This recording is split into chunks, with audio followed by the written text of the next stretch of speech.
from a 76% to 23.3% margin. The left-leaning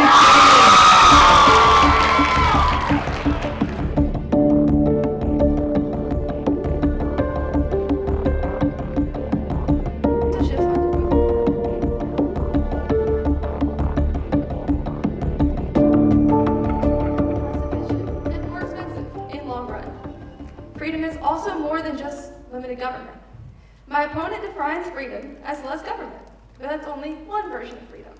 There's also the freedom that comes from stability, the ability to take risks, the ability to build a life, the ability to plan a future without constant uncertainty.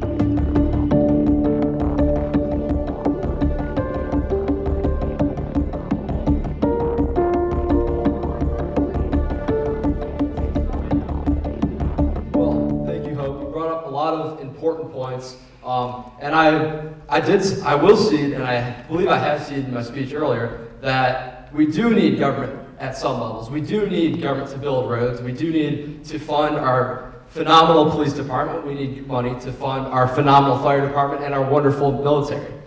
But when you have too much power at a federal level, you give the government more power, and it will always abuse this power.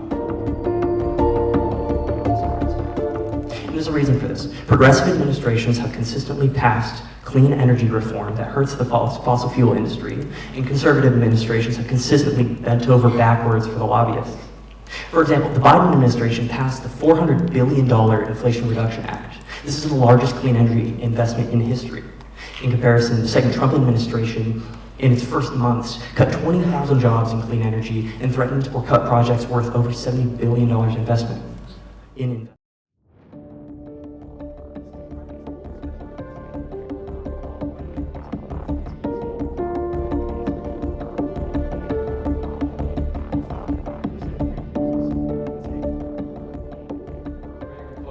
The scariest words in the English language are, "I'm from the government and I'm here to help." And this quote is especially meaningful, as it seems anytime you let a big government get in control of something, it messes it up. I mean, you look at some of these oppressive states around the world, like I mentioned earlier, like China, but you can also see it in the lead up to the Nazi takeover of Germany. You can see it in Cuba. It happens over and over and over.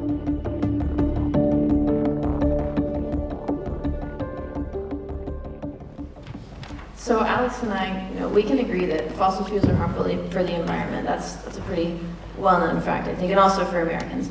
But the World Nuclear Association finds that it would cost trillions of dollars for nuclear energy to become a usable, sustainable source of energy in the U.S.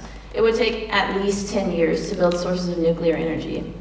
And also, massive government subsidies would be necessary to carry out such a large-scale project, placing much of the risk on that tax-paying average American. Like I said, trillions of dollars.